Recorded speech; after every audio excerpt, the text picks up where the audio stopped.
Hello दोस्तों, स्वागत है आप सभी का आपके अपने YouTube चैनल नीरज एकेडमी पे। आज मैं आपके सामने एक नया चैप्टर पेश कर रहा हूँ। एक चैप्टर है क्लास 12 का, क्योंकि आप 11th पास करके 12th में आ चुके हैं। तो आपको मैं सुनाऊंगा कहानियाँ एक एक चैप्टर की बारी बारी से। आज जो चैप्टर है हमारे सामने वो है द लास्ट लेसन।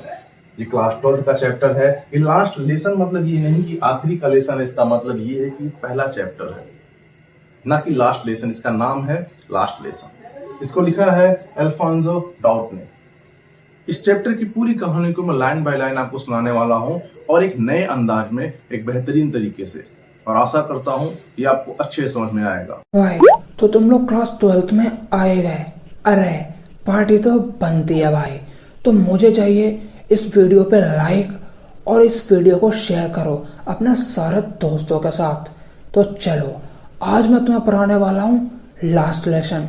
अरे ज़्यादा खुश मत हो, आज के चैप्टर का नाम है द लास्ट लेसन, जैसा लिखा है अल्फोंसो डाउट ने, जो कि एक फ्रेंच नॉवेलिस्ट और शॉर्ट स्टोरी राइटर है। और ये कहानी है 1870 से लेके 1871 की, जब फ्रैंको प्रूशियन वॉर चल रहा था और हमारे राइटर साहब आर्मी ज्वाइन करते हैं इस वॉर में लड़ने के लिए। और वो बताना चाहते हैं कि उस समय फ्रांस की क्या कंडीशन थी। वो ये सारा चीज़ एक यंग बॉय के थ्रू बताना चाहते हैं, और उस लड़के का नाम है फ्रेंच, जो कि एक स्टूडेंट है। तो चलो यारो, आज की इस कहानी को शुरू करते हैं, लेकिन उससे पहले तुम मेरे चैनल को सब्सक्राइब कर लो। अबे चल बड़ा है, चैनल सब्सक्राइब करने वाला, चल बड़ा। तो देखो, वो जो लड़का होता है ना, वो अपने स्कूल के लिए लेट हो रहा होता है, और वो बहुत डरा होता है, क्योंकि जो उसका टीचर है एम हेमल, उसने उसे पार्टिसिपल्स के बारे में पढ़ के आने के लिए कहा होता है। और आज उसका टीचर उससे पार्टिसिपल्स के बारे में क्वेश्चन पूछने वाला होता है, लेकिन इसने घंटा कुछ नहीं पढ़ा होता है, और ये इसलिए डरा हुआ होता है। फिर वो सोचता है कि आज मैं स्कूल बंक मार देता हूँ, और वो ताजी हवा खाने निकल पड़ता है। वो देखता है आसमान चमक रहा है, मतलब यार बंक करने का ना एक अपना अलग ही मजा है, क्यों है या नहीं, ये मुझे तुम नीचे बताओ। चलो आते हैं वापस कहानी पे। तो जब वो स्कूल जा रहा होता है, तभी वो देखता है कि एक भीड़ लगी होती है बुलेटिन बोर्ड के पास में। ये बुलेटिन बोर्ड जो है ना, ये एक नोटिस बोर्ड है, जहाँ पर पिछले 2 साल से जो भी नोटिस आ रहे थे, जो भी बुरी खबरें आ रही थी, वो इसी बोर्ड पे लगाई जाती थी। फिर वो नहीं रुकता, वो लड़का बिल्कुल भी नहीं रुकता, क्योंकि वो लेट हो रहा होता है स्कूल के लिए। वो आगे जा रहा होता है। फिर तभी उसे एक आवाज़ आती है, और एक ब्लैक स्मिथ जिसका नाम वॉचर होता है, वो उसे कहता है, अरे भाई अभी स्कूल क्यों जा रहा है, अभी तो स्कूल में बहुत टाइम है।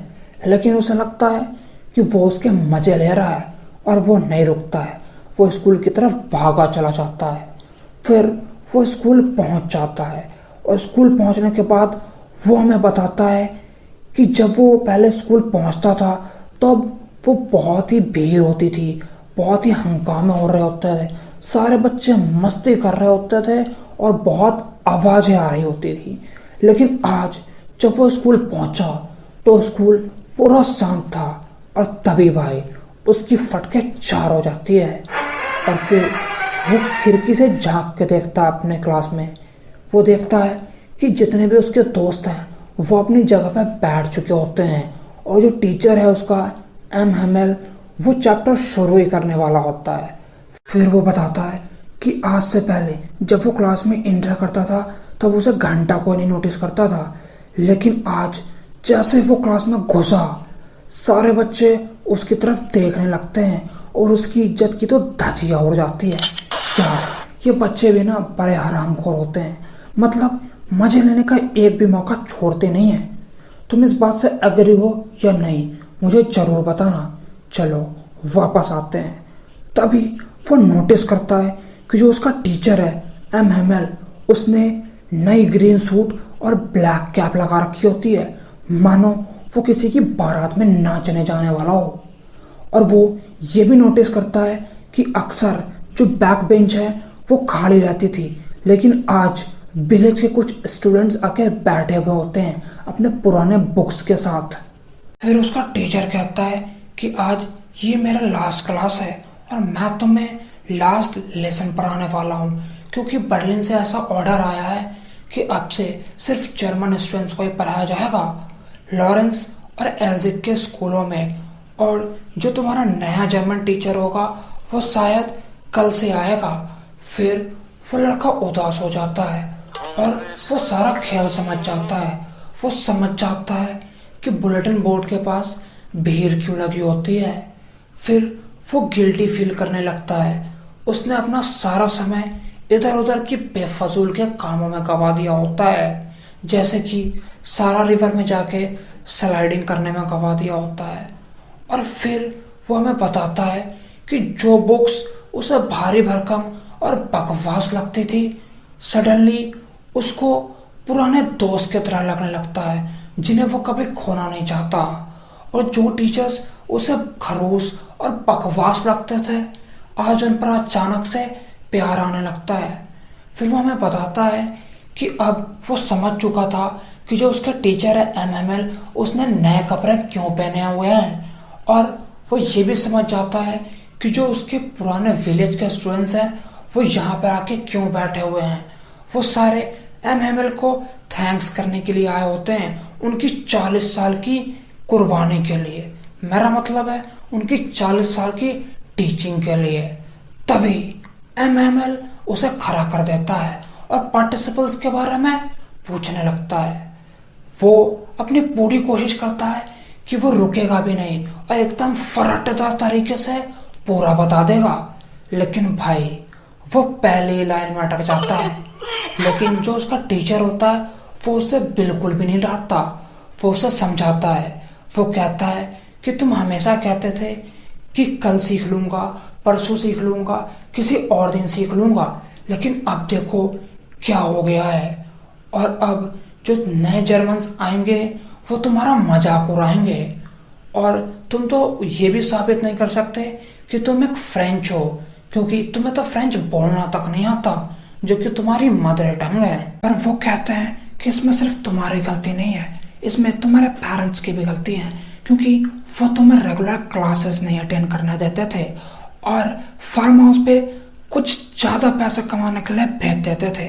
और शायद इसमें मेरी भी गलती है, क्योंकि मैं भी तुम्हें कभी कभी अपने फ्लावर में पानी डालने के लिए कह देता था, और जब मेरा मन फिशिंग करने का होता था तो उस समय मैं तुम्हें छुट्टियाँ दे देता था। और वो फ्रेंच लैंग्वेज के बारे में बताने लगते हैं। वो कहते हैं कि फ्रेंच इस दुनिया की सबसे खूबसूरत लैंग्वेज है और लॉजिकल लैंग्वेज है।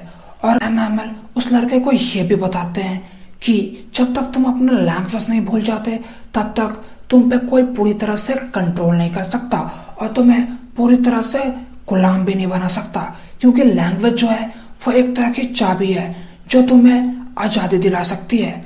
और भाई इसलिए मैं भी कहता हूँ कि इंग्लिश को मारो गोली, क्योंकि हिंदी ही है हमारी बोली। तो भाई नीचे भारत माता की जय जरूर लिख के जाना। चलो तो कहानी पे वापस आते हैं। फिर एमएमएल ग्रामर की बुक पढ़ाना स्टार्ट करते हैं, और उस दिन उस लड़के के दिमाग में सारी चीजें डायरेक्ट घुस रही थी। उसे वो सारी चीजें बहुत ही अच्छे से समझ में आ रही थी।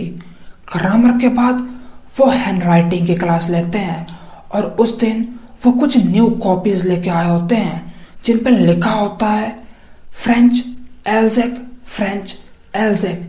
इसका मतलब है कि जो एल्जेक डिस्ट्रिक्ट है वो फ्रांस की है, न कि जर्मनी की। और ये सारी कॉपी उस लड़के को फ्लैग की तरह लग रही थी, कि मानो पूरे क्लास में झंडा फहराया जा रहा हो। और तभी पूरी क्लास शांत हो जाती है, इतनी शांत कि जो एमएमएल अपने पेन से लिख रहे होते हैं सिर्फ उसी की आवाजें सुनाई देती है। फिर वो लड़का बताता है कि पहले जब कोई इंसेक्ट या चिड़िया क्लास में घुस जाती थी तो भाई भगदड़ मच जाता था, सारे लौंडे बेंच पीटने लगते थे और पूरी क्लास में शोर शराबा हो जाता था। बट आज पूरी क्लास शांत बैठी हुई थी, यहाँ तक कि जो कबूतर था वो भी पूरा शांत बैठा हुआ था, मानो वो भी एमएमएल की बातें गौर से सुन रहा हो। और फिर वो लड़का सोचता है कि क्या जर्मन्स इन कबूतरों को भी गुलाम बना लेंगे और इन्हें जर्मन में गाने के लिए कहेंगे। वो देखता है कि उसका टीचर एमएमएल बिना हिले डुले एक जगह पे बैठे होते हैं और सारे बच्चों को बड़े गौर से देख रहे होते हैं। वो उस मोमेंट को अपने आंखों में कैप्चर कर रहे होते हैं। वो अपने गार्डन को और जो पेड़ उन्होंने रोपा था, जो उन्होंने लगाया था अपने गार्डन में, उन्हें बड़े ध्यान से देख रहे होते हैं। ये सारा चीज वो अपने आंखों के थ्रू कैप्चर करना चाह रहे होते हैं। उस लड़के को उसकी सिस्टर यानी कि एमएमएल की सिस्टर की आवाज सुनाई देती है, जो बगल वाले कमरे में बैग्स को पैक कर रही होती है, क्योंकि अगले ही दिन उन्हें यहाँ से जाना था। और तभी 12 बज जाता है और जो चर्च का घंटा होता है वो बजने लगता है। और फिर एमएमएल कहते हैं, मेरे प्यारे दोस्तों, और भाई पूरा शांत हो जाते हैं। वो रुक जाते हैं, उनकी मुंह से कुछ भी आवाज नहीं निकल रहा होता है। वो पूरा शांत हो जाते हैं और ब्लैक बोर्ड पे जाकर बहुत ही बड़े बड़े अक्षरों में लिखते हैं वीवा ला फ्रांस, जिसका मतलब होता है लॉन्ग लाइफ फ्रांस, यानी कि फ्रांस की उम्र बहुत दिनों तक हो। और लड़खड़ाते हुए दीवार पे जाके अटक जाते हैं और तभी वो अपने हाथों से इशारा करते हैं और इशारा करके कहते हैं कि आज का क्लास यहीं पे खत्म हुआ। इस चैप्टर ने तो यार मुझे इमोशनल कर दिया और 1947 की याद दिला दी। यार सैल्यूट है उन लोगों को जिन्होंने हमें आजादी दिलाई। भारत माता की जय। नीचे कमेंट में जरूर लिख देना। भाई अगर वीडियो अच्छा लगा हो ना तो वीडियो को लाइक कर दो। और हाँ, तुम्हें अगर लगता है कि यह वीडियो किसी को देखना चाहिए तो यारो जाओ अपने व्हाट्सएप पे और जाकर उन्हें शेयर करो ये वीडियो। ठीक है, जय हिंद।